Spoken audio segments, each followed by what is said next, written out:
Ya, jadi Quran itu gunanya ya membuat logika yang benar supaya orang itu menghindari kesalahan.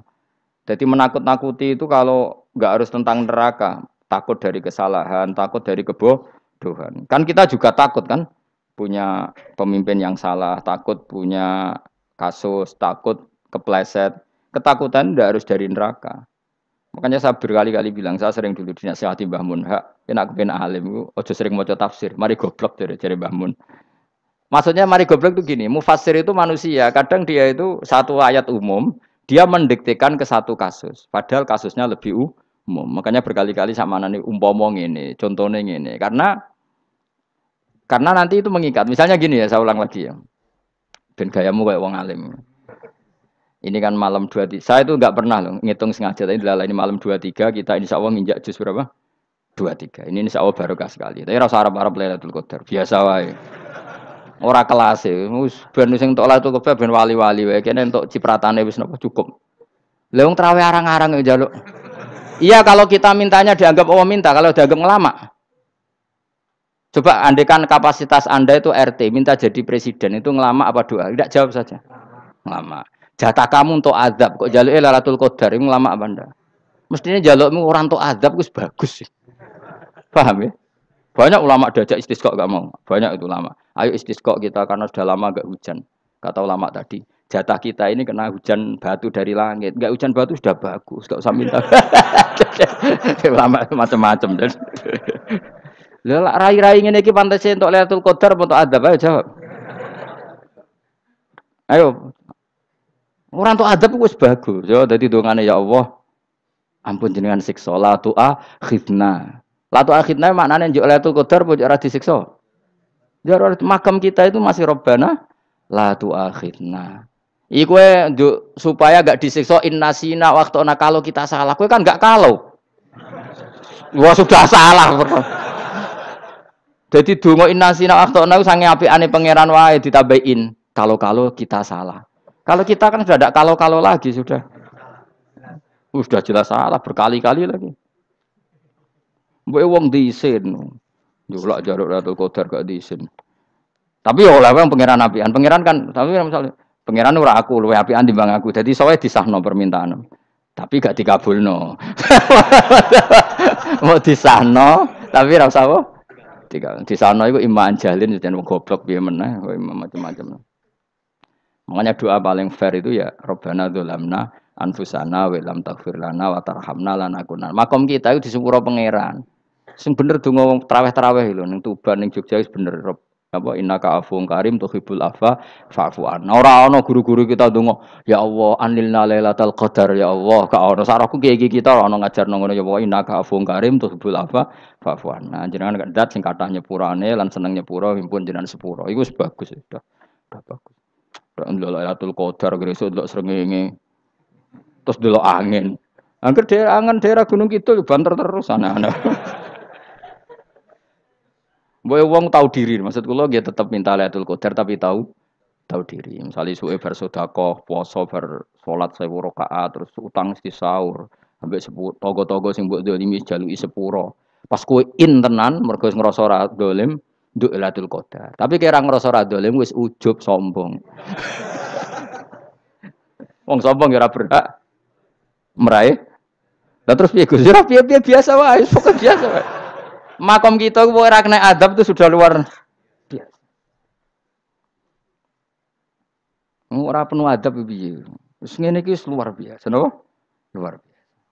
Mun nang ngandel kula, mesti ngene iki keadaan seperti ini terus. Soale dongane wae Rabbana la tu'akhidna in nasina wa akhtana. Itu jadi itu sudah luar biasa.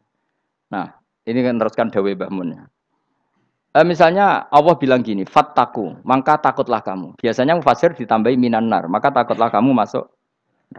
Sebetulnya yang perlu dihindari dari kita, takut itu ya, takut salah, takut bodoh, takut terdolimi, takut mendolimi orang lain, takut hidup tidak ada gunanya.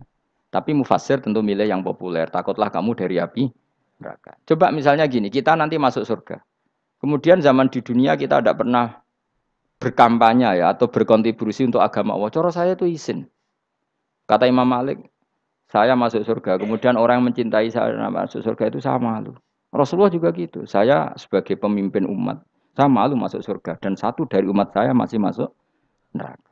Jadi ulama dulu tuh ketakutannya bukan sekedar masuk neraka, takut malu, takut bodoh, takut keliru, takut.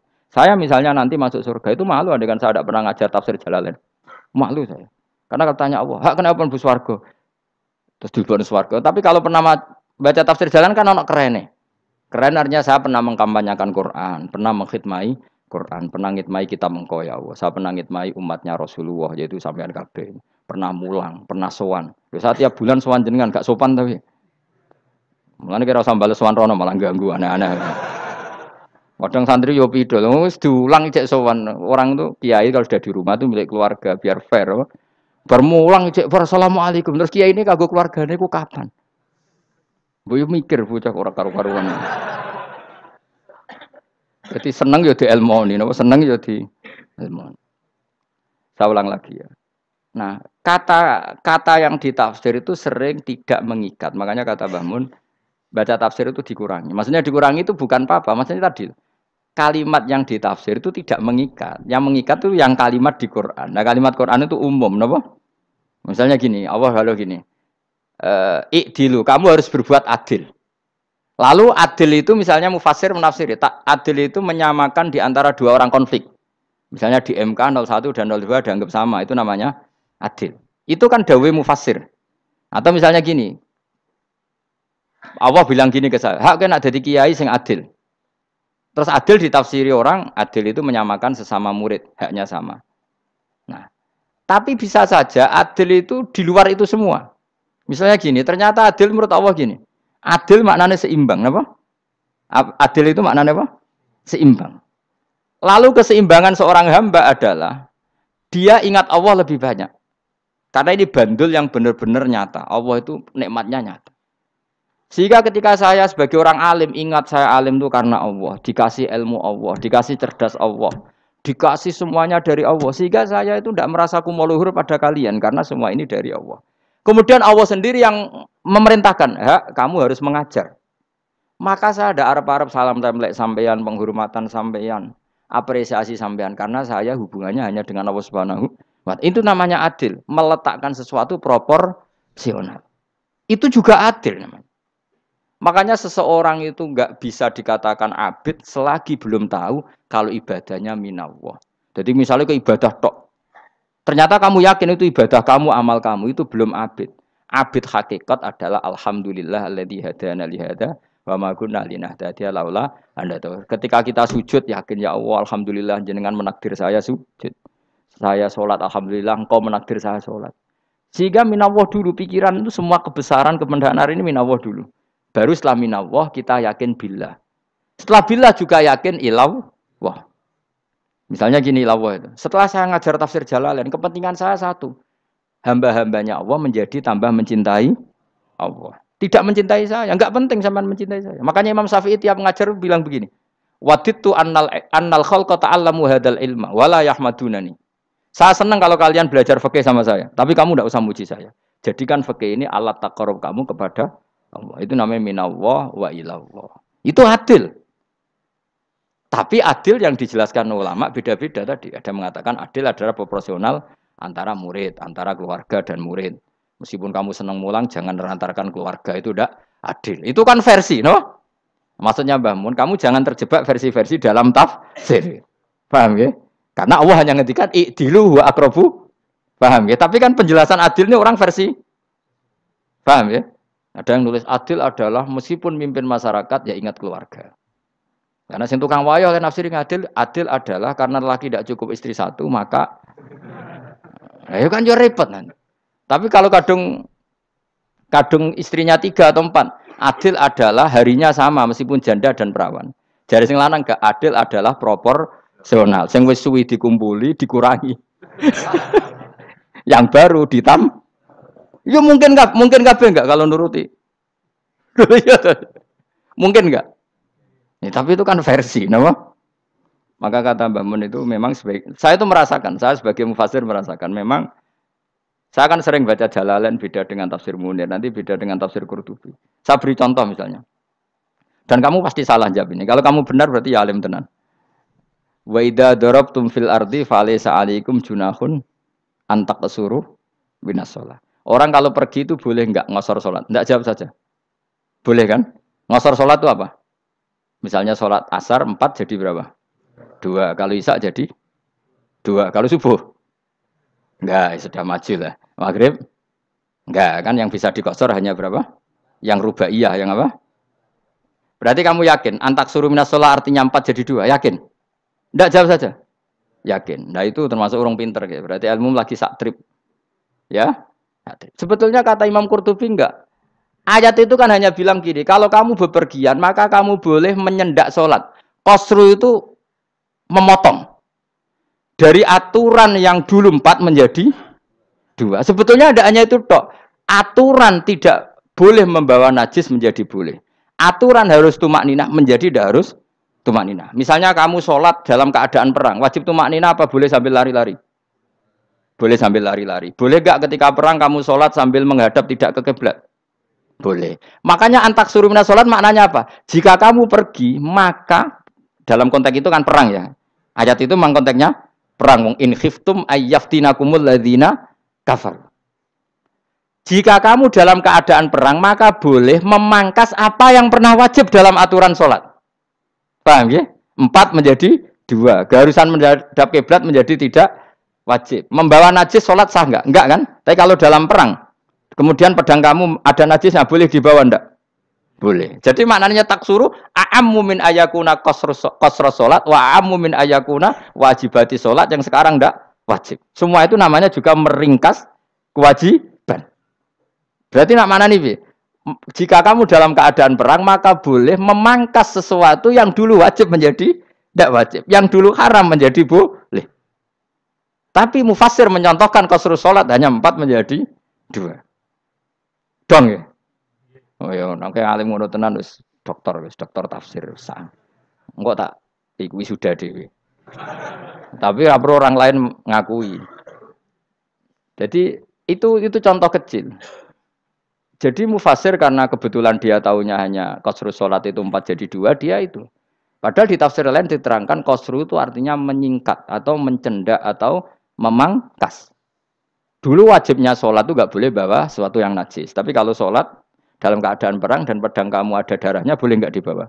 Boleh. Bahkan Allah menyuruh dibawa. Dan boleh nggak madhep kiblat. Fa in khiftum farijalan auruk banat lagi faida amintum fadzkurullaha kama allamakum. Ketika keadaan aman baru sholat sesuai standar. Nah berarti kan ada qasrus sholat, ada pemangkasan aturan sholat. Kayak misalnya begini. Dalam keadaan normal boleh nggak kamu motong pohon pisangnya tetangga tanpa izin? Nggak boleh kan? Tapi misalnya ada banjir bandang, kemudian kamu bisa selamat kalau motong itu wajib izin apa malah haram izin? Haram izin, harus kamu langsung potong karena kalau tanpa begitu kamu dan yang punya wajib meridhoi. Kalau nggak meridhoi disalahkan syarak malah. Paham ya? Jadi ini penyolongan yang wajib. Tapi tak sebab potong kayak ngelangiin, terus gedangnya mbok pangan, itu berlebihan. Karena Allah memaklumi hanya untuk ngelangi. Jebule wis menisan lah itu di luar izin syariat apa? Di luar izin syariat. Itu melampaui batas itu. Syaratnya boleh itu ghairu baghiw wala adfamani turra itu darurat syaratnya ghairu baghiw wala dan tidak boleh melebihi batas. Ora ape ngetok gedangnya jupuk sik. Sing mateng dipangan terus diketok. Ora oleh. Paham jelas ya.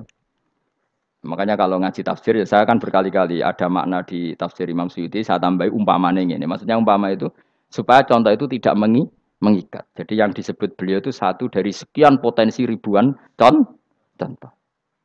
Ya kayak tadi misalnya antak suruh minas sholah. Itu umumnya ulama membayangkan qasru sholat yang 4 jadi 2. Padahal enggak, maknanya meringkas aturan dari wajib menjadi tidak wajib. Bahkan sebagian aturan itu dikatakan haram, tidak haram.